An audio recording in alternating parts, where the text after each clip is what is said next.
बोलो सद्गुरु भगवान की जय। परम गुरुदेव, परम भगवान, परम माता पिता, परम स्थान, परम भक्त वत्सल सभी को मेरा प्रणाम। इसी के साथ में चलते हैं अपनी दिशा और दशा के साथ। ब्रह्म सत्यम जगत मिथ्या, आत्मा में और परमात्मा के बीच में एक सुंदर समागम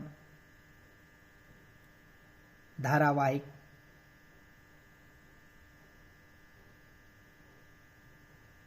प्रेम पूर्वक शब्दावली को शुरू करते हैं। आचार विचार प्रवृत्ति सनातन से जुड़ जाए, धर्म से जुड़ जाए, वही योग बन जाता है। हरि कृपा से संत और संत कृपा से हरि मिल जाते हैं। गुरु हरि से बड़ा होता है। भगवान भी प्रणाम करते गुरुओं को।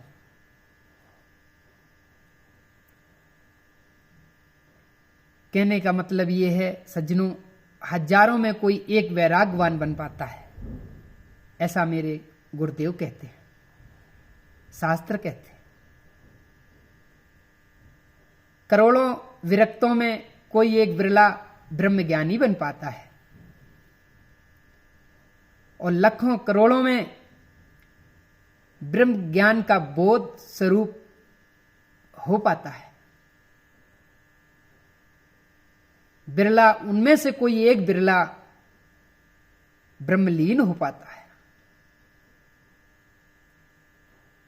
तो कहने का मतलब, हे भक्तों, हे सज्जनों और माताओं और बहनों, विचार करिए कि भक्ति मार्ग में उतर के कोई साधारण दाल रोटी नहीं है कि खा लो और बस सो जाओ।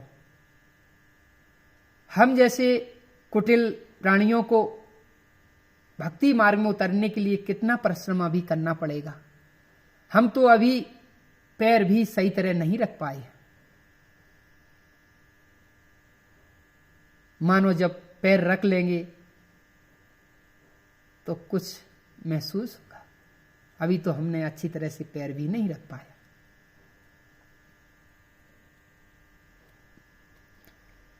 श्रेष्ठता यही है कि भगवान से प्रेम और भक्ति करते रहें। बस बकाया हरि के हाथ में सब कुछ है, वो अपने आप संभाल लेंगे। जो कुछ करना होगा, इस जीव को जहां लगाना होगा, जहां डालना होगा, बस हाथ ऊपर खड़ा कर दो, हे प्रभु आपके चरणों में आया हूं, संभाल लो। पर ये ध्यान दो कि भगवान तरफ जा रहे हो तो पीछे मुड़ के मत देखो इस संसार को।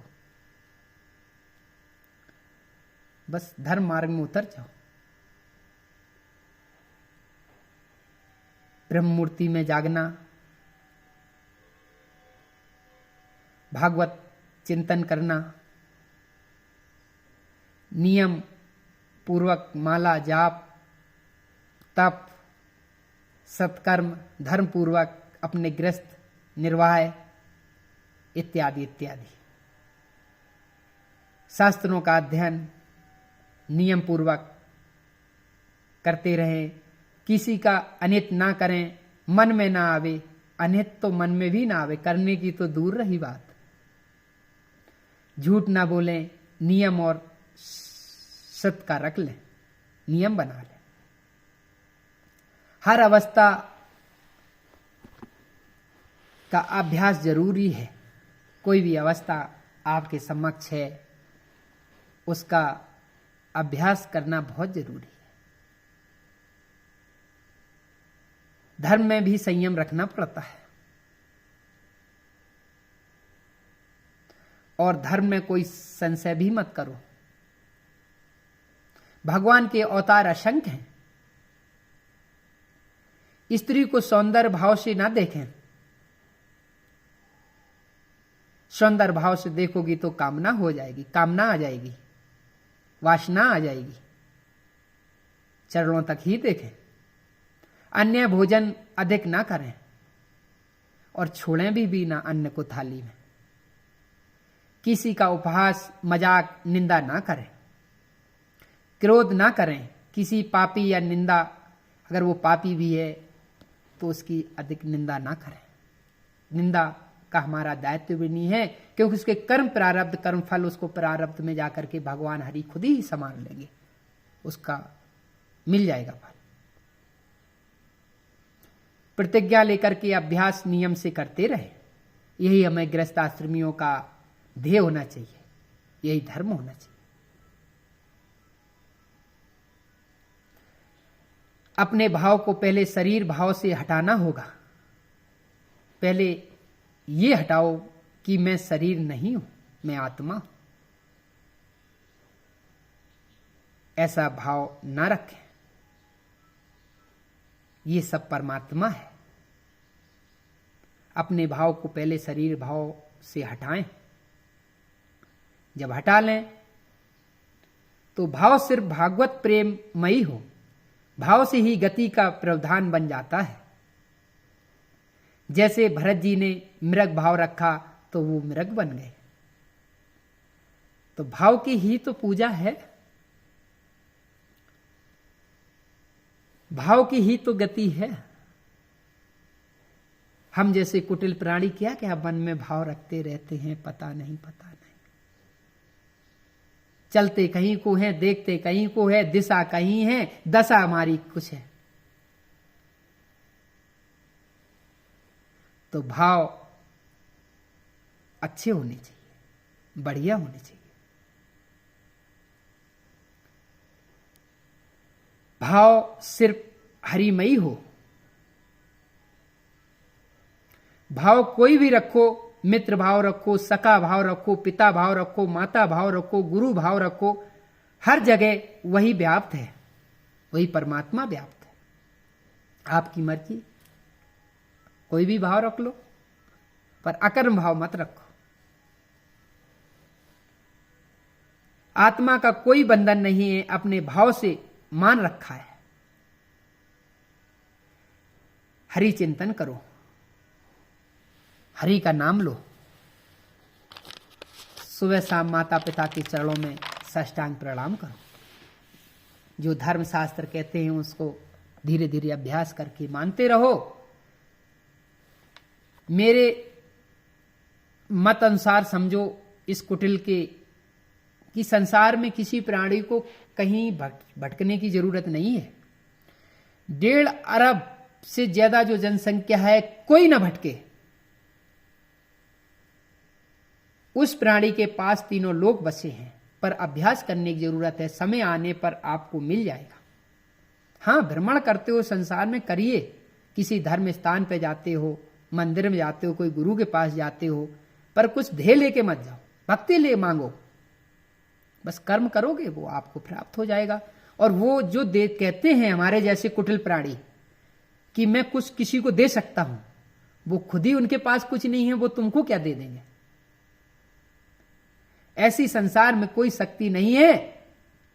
वो देने वाला तो वही देता है जो हर जगह व्याप्त है। और जो कर्म करोगे, ये हाथों से जो कर्म होगा वो फल मिल जाएगा। बैठे बैठे कोई चीज तो ऐसी मिलने वाली है नहीं। अगर कोई कहता है तो वो झूठ कहता है, आपको अंधकार में डालता है। जो सच्चा साधु होता है, सच्चा प्रेमी होता है, सच्चा भक्त होता है, वही अपने भाइयों को, छोटे भाइयों को यही कहेगा कि कर्म करिए, अभ्यास करिए, उसी तत्पर रहिए। एक ना एक दिन वो फल बन जाएगा और फल को आप धर्मपूर्वक भोगिए। कभी अंधकार में मत पड़िए, अंधविश्वास में मत पड़िए, परपंच में मत पड़िए। ये शास्त्र भी मना करते हैं और भगवान भी मना करते हैं। आपका जो धर्म कर्तव्य है वो करिए। किसी भी ब्रजवासी की अवहेलना ना करें, किसी की भी ना करें, क्योंकि पूरी 84 कोष में भगवान के हरि पार्षद रमण कर रहे हैं। आप कभी वृंदावन जाओ, किसी धर्म स्थान पे जाओ, उनकी ब्रजवासियों की कभी अवहेलना ना करें। क्योंकि जो ब्रजमंडल के चारों तरफ बसे हैं, कहीं ना कहीं भगवान की उनकी शरणागति है। हम उनके भाव को नहीं समझ पाते, तो हम अधम प्राणी, कुटिल प्राणी, कोई ऐसी अकर्म शब्दावली उनके साथ में प्रयोग ना करें। श्री हरि की पूजा का सभी जीव, अनंत जीवों का हक है, सभी को करना चाहिए। किसी भक्त या राक्षस या मित्र या लक्ष्मी क्यों ना हो, भगवान आप पहले उसका अहंकार की चित्तवृत्ति को पर सीमा तक ले जाते हैं, उसके बाद फिर खत्म करते हैं, उसके अहंकार का हरण कर लेते हैं। फिर भगवान अपने भक्त को अपने मां जैसा प्रेम दे करके, भक्ति दे करके उसका धन पूर्वक लगा देते हैं। भगवान चाहते मेरा भक्त धन पूर्वक रहे तो धर्म का फल अच्छा, सुंदर और सुनहरा हो, आनंदमय में हो। इसी के साथ में सनातन वाणी को यही कुछ पलों के लिए विश्राम देते हैं। आप सभी नौजवान बहनें, माताएं और हमारे बुजुर्ग प्रिय सभी को मेरा प्रणाम, क्षमा करना।